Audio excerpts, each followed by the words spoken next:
Bueno, hola gente. No los voy a torturar esta vez con un video de 20 minutos mirándome a mí mismo explicando, así que decidí hacer algo muy simple que es unas diapositivas que básicamente es lo que copiarían ustedes en el pizarrón si tuviésemos clase normal.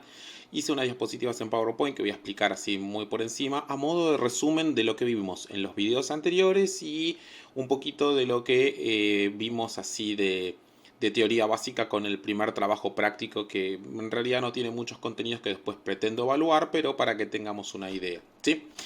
Eh, a continuación vamos a ver que en la primera diapositiva va a hablar acerca de la historia de la computación, ¿sí?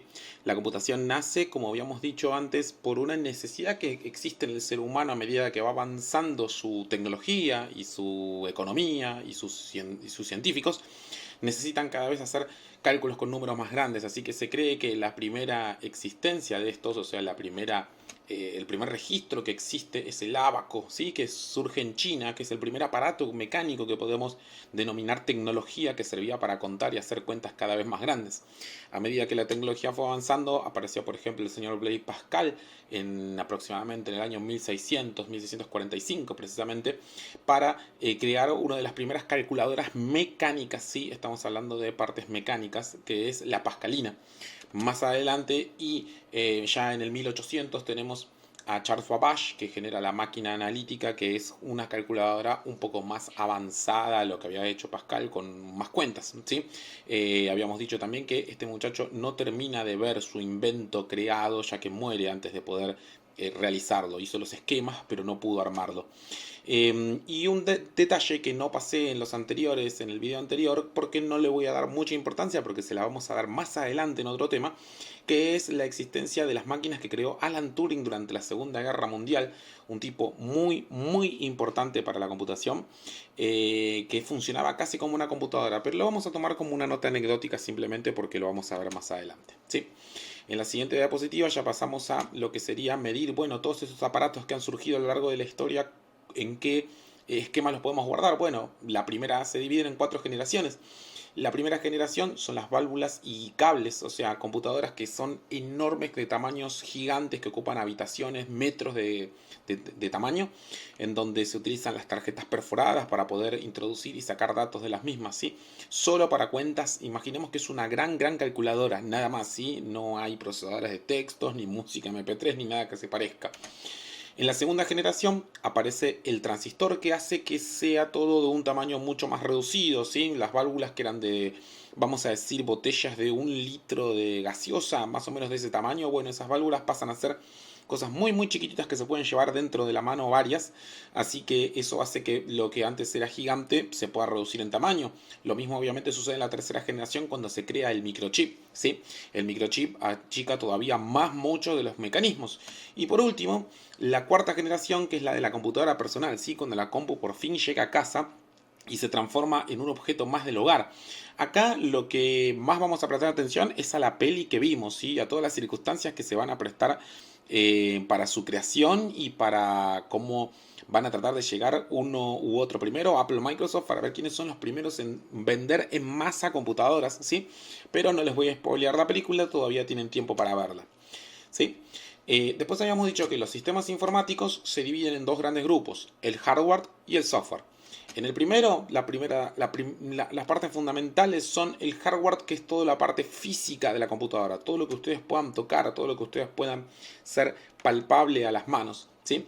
Y por el otro lado, todo lo que interactúan, que es la parte lógica, que es en este caso el software de la computadora.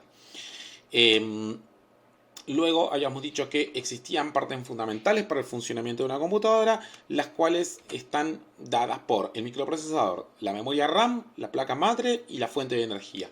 Habíamos visto un pequeño esquema del señor von Neumann, cómo se relacionan estos dispositivos.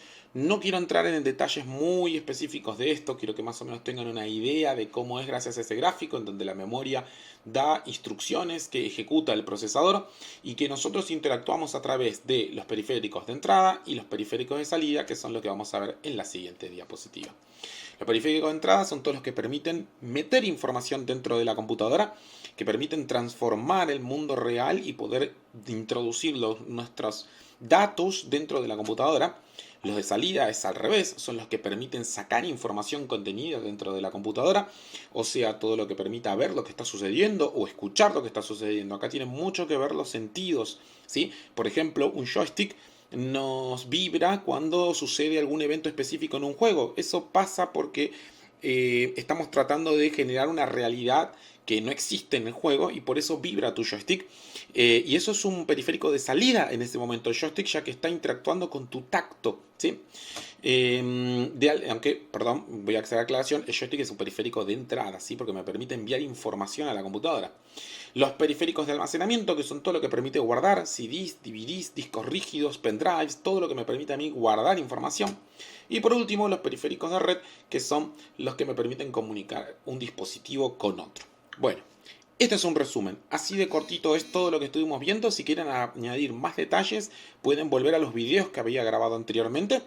Próximamente vamos a tener un poquito más de detalle con la parte de software para la siguiente actividad, pero para que vayan entendiendo más o menos qué es lo que fuimos viendo. Un detalle más, por favor, quiero que se comuniquen por el Classroom, quiero que pregunten, quiero que si algo no queda claro, ustedes lo puedan decidir vía Classroom y me puedan comunicar a mí qué es lo que se entiende, qué es lo que no se entiende, porque es medio difícil a veces dar clase de un lado sin tener la devolución, el feedback desde el otro.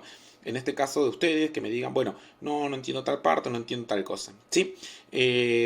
Bueno, simplemente les quería dejar este videito a modo resumen, que sería como el pizarrón de lo que hemos visto hasta ahora. ¿Sí? Así que bueno, nos estaremos viendo y próximamente organizaremos un encuentro virtual vía videoconferencia. ¿Sí? Así que hasta luego, chicos.